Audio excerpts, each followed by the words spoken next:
Today on CityCast Denver. The city's last lesbian bar, Blush and Blu, is being sued by former employees over alleged wage theft and racial discrimination.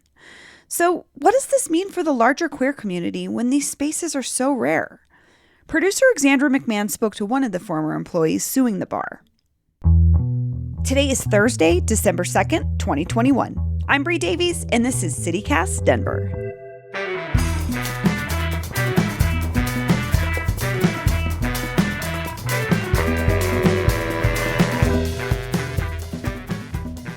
So, Alexandra, tell me about this plaintiff you spoke with, Jordan Feltner. Yeah, so Jordan's story with Blush and Blu goes all the way back to when the bar first opened in 2012, and his partner at the time got hired as a bartender. And I was still new to the queer scene. I was still identifying as a woman at that time, identifying as a lesbian. My partner at the time had been out since she was about 13 years old. So she had this queer community kind of built into our relationship. So I just kind of clung to that. And I clung to, my girlfriend being a bartender. So I would go and hang out, while she was working. So since Jordan was hanging out there all the time and was friends with everyone who worked at Blush, it was an easy decision to make when the owner, Jody Bouffard, asked if Jordan wanted to start working the door on the weekends. And so I was like, yeah, sure, why not? I mean, my partner works there. I'm going to be hanging out there anyway, so I might as well get paid for it. Cool, whatever. They're like, all right, it's, $10 an hour. We'll pay you at the end of the shift. We'll pay you in cash.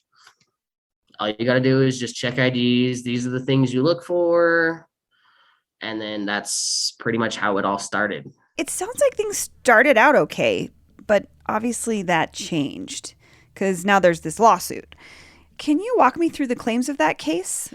Yeah, okay. So there are 3 plaintiffs in the lawsuit, all former employees, and some are raising concerns about wage theft, like being underpaid, having tips stolen, and then there are also claims of racial discrimination.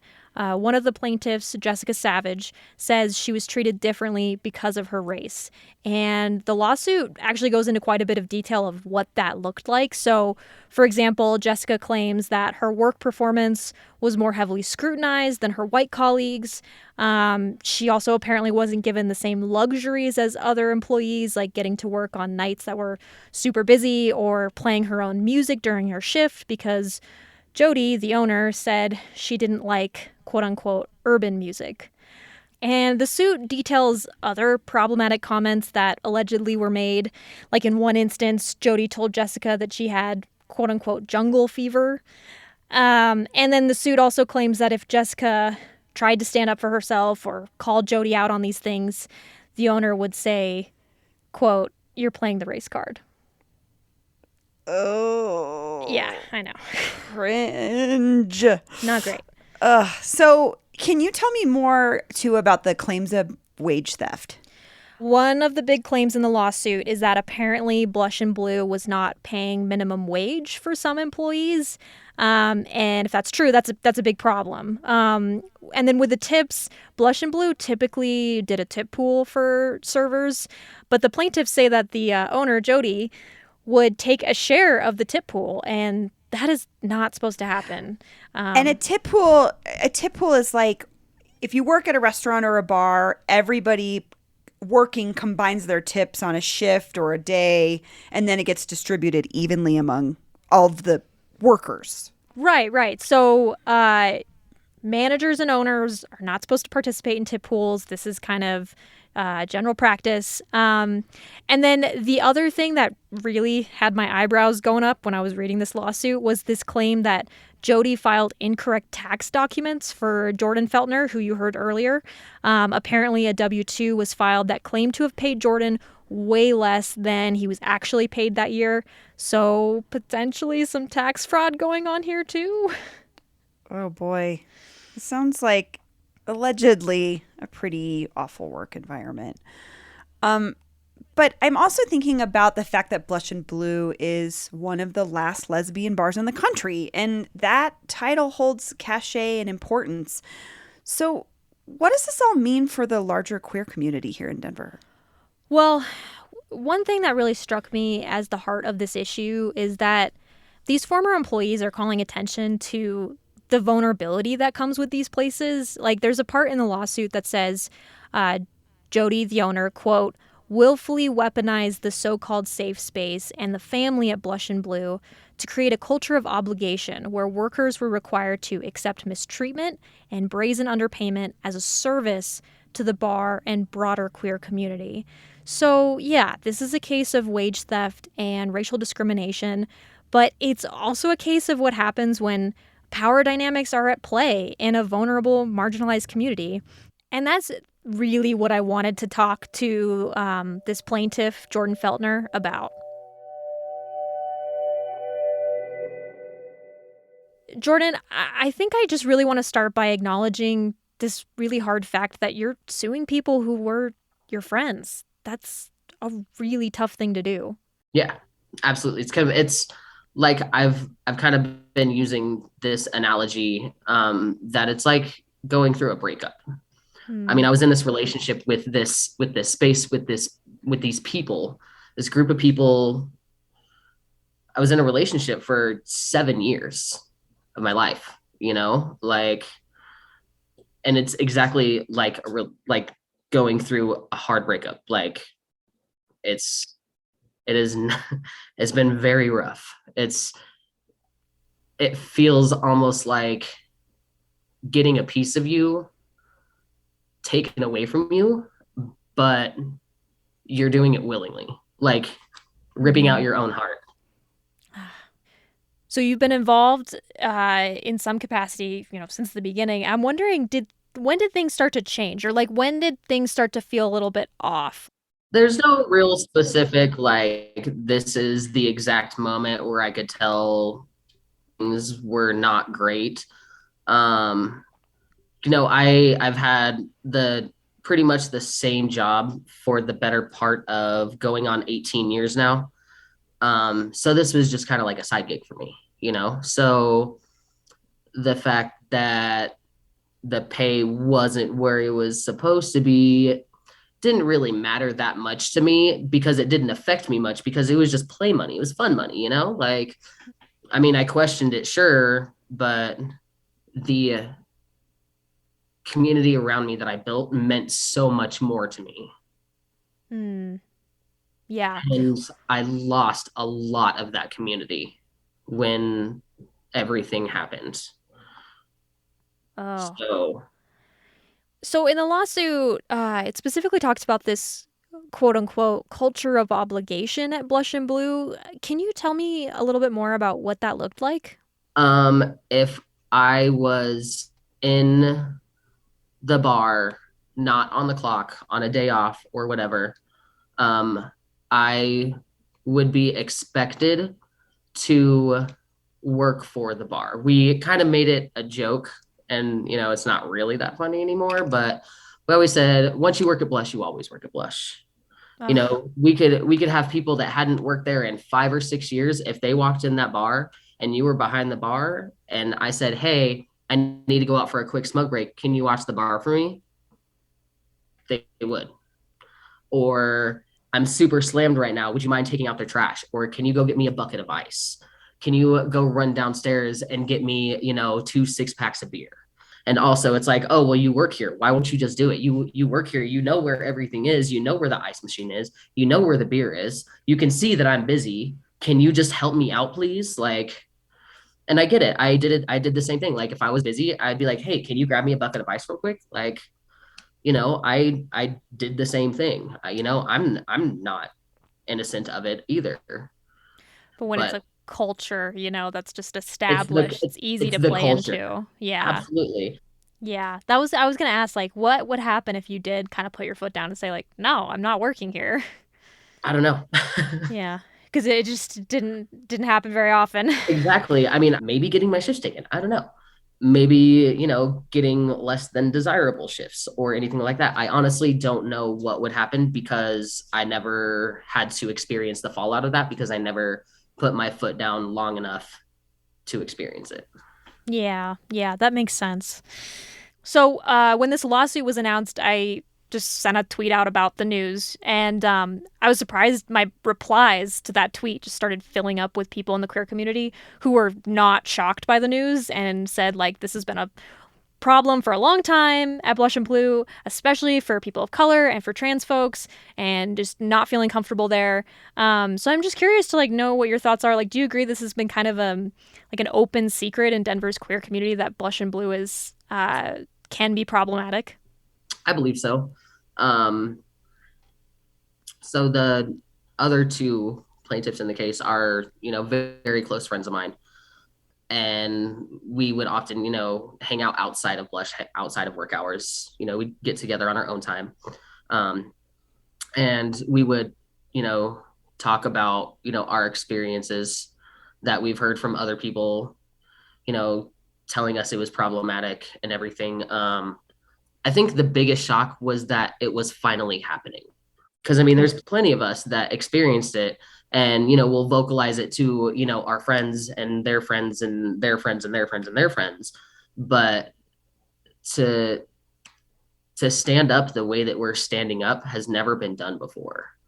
Yeah.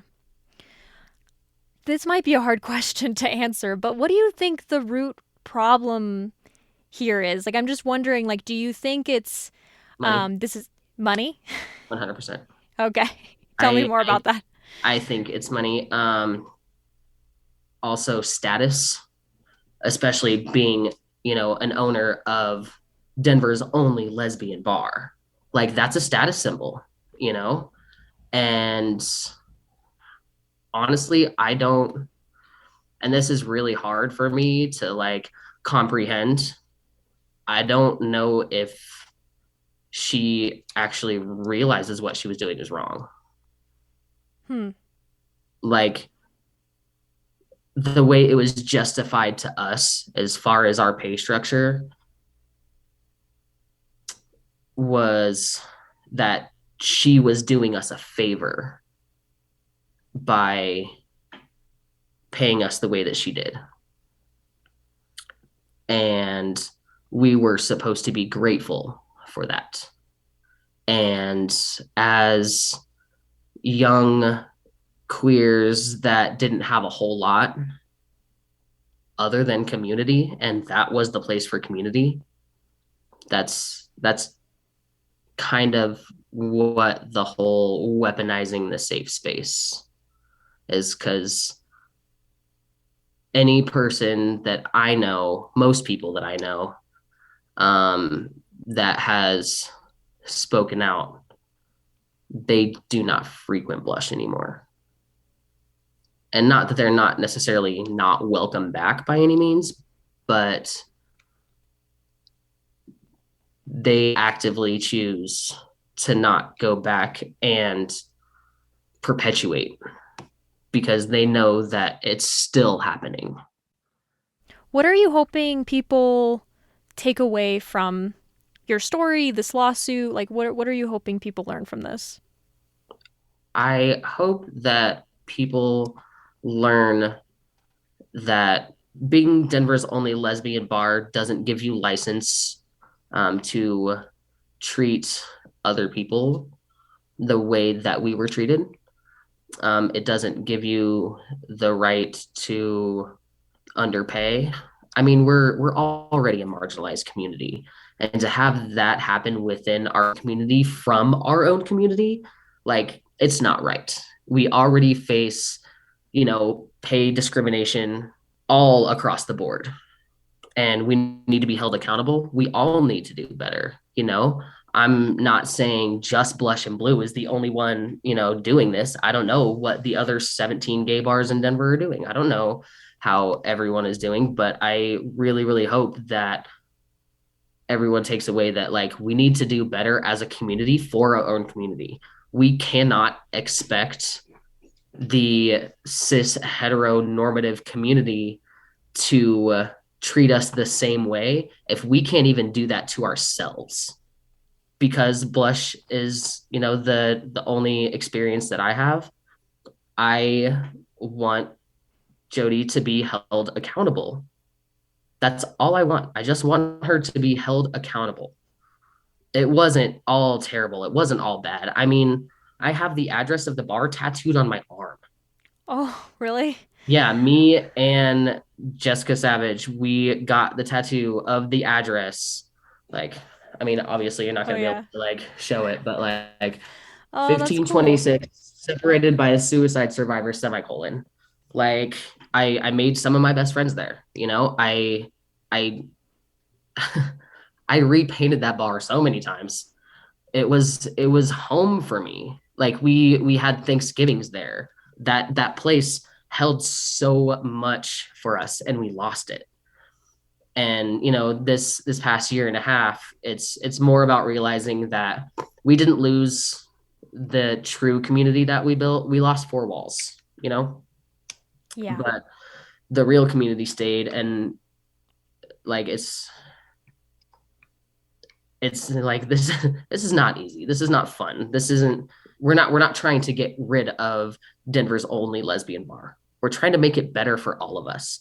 Because if she can be held accountable and she can make it better, because she absolutely can. She's the owner. She's the one in power. She can make it better. Well, Jordan, thank you so much for talking to me and sharing your story with us. Thank you.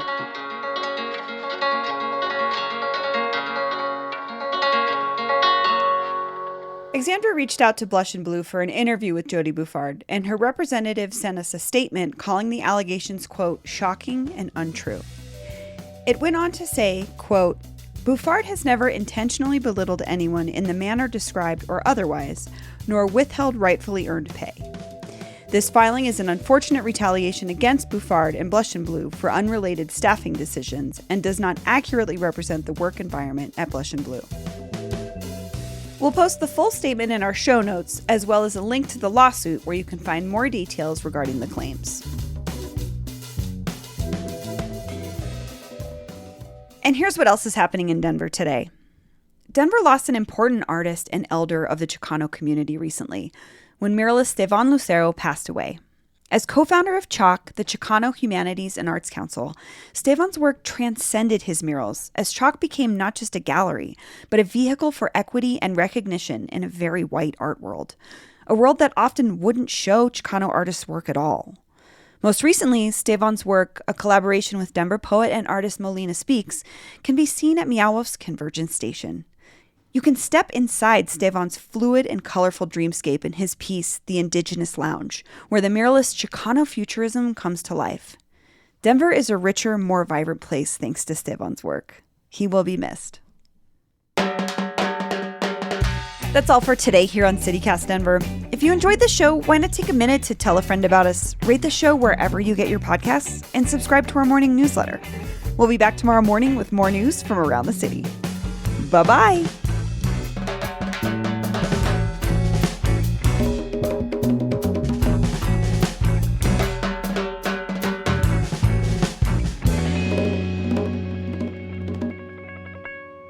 Ironic that you're in a closet right now. I know. I always joke with people that podcasting has sent me back into the closet. That's weird.